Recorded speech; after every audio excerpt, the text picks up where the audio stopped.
got this cool 90s oddity, the Squier Vista series Venus 12 with me. It's made in Japan and it has some cool features that you don't see a lot. And I'm actually about to send it off to a friend of mine in Sweden. So I thought before I do so, since there aren't a lot of videos on YouTube of this guitar and there is some significant history behind it, I thought I'd share what I know and I hope you'll find it somewhat interesting. Alright, so before we go into the actual guitar that I have here on my lap, I want to delve into the history of how it came to be. And that it originally didn't come from Japan, but it actually came from Georgia. So Tim George and Danny Babbitt, they started Mercury Guitars and they wanted to fuse the designs of Fender and Rickenbacker into one guitar, and this is basically what they came up with. So one night Nirvana were playing in Atlanta, and both Tim and Danny, they wanted to show their guitars to the band, so they brought Tim's personal Mercury down to the gig, and both Pat Smear and Kurt Cobain thought it was really cool. Kurt ended up ordering one, seeing as he was a lefty and everything, and apparently so did Pat Smear. Courtney Love was there that evening too, and she fell in love with the guitar, and so she bought the actual guitar right on the spot. And this is a guitar, when you Google Mercury guitars, Courtney Cobain, this is the Courtney Love.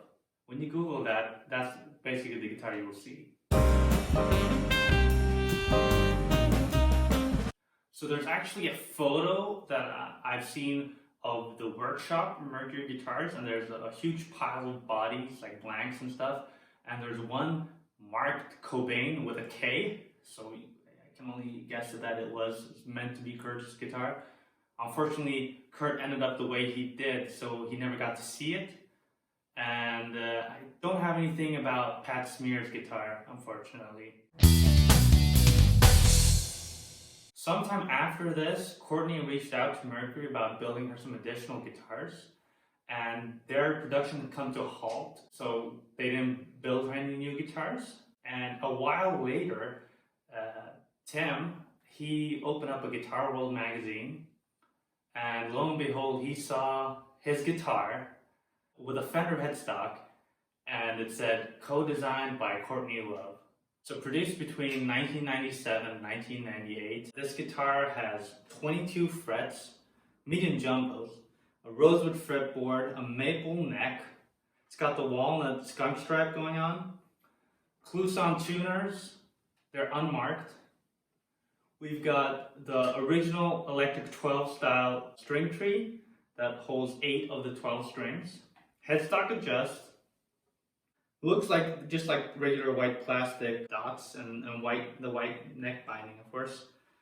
We got Seymour Duncan electric 12 style pickups, 3-ply pickguard. Now this pickguard is actually a little cool. First layer is black, a thin black layer. Then it's got an extra additional the thickest part is the white layer, and then it's got a really thin perloid layer on top of that. I actually had a '64 Mustang, and I remember that the perloid was much thicker on that one, so yeah. Anyways, it's got, of course, the Fender style 4-plate bolts and everything. A simple 1-volume, 1-tone, and a 3-way switch. But what I think is really cool about this guitar, and something that is really rare to see, is that it's got the original electric 12 bridge. Now, what's so cool about this bridge? Well, it was made originally for the electric 12, produced between 1965 to 1969, and you can find them again on the 80s original Strat 12s, and then on these guitars. And except for custom shop guitars, you will never see them. And you can't find like an aftermarket distributor. And the Fender Alternate Reality Electric 12 reissue doesn't even have this bridge. So they're pretty cool. Squier is known these days for making budget guitars, and honestly, there's nothing budget about this guitar. It's, if you ask me, judging by everything on it, it's basically a Japanese Fender. It's even got the crafted in Japan label on the neck heel. Everything is just bona fide Fender Japan. And I believe they put the Squier label on it because it was such a goofy design, and if it would flop, it would be easy to forget.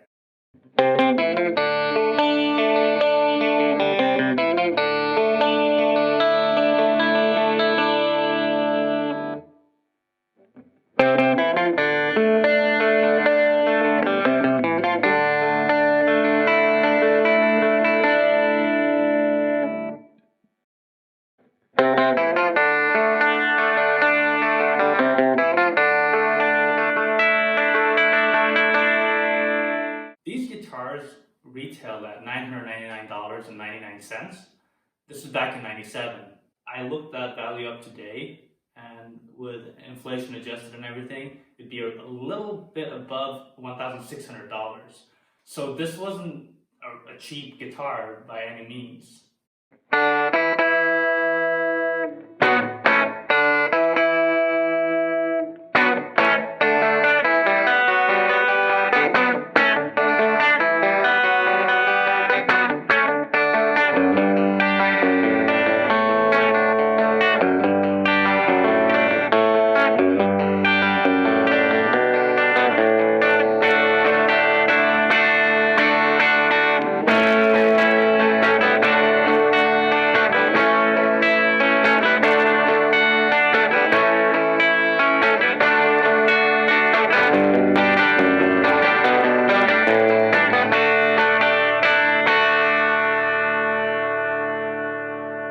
If you made it this far into the video, I want to thank you for watching.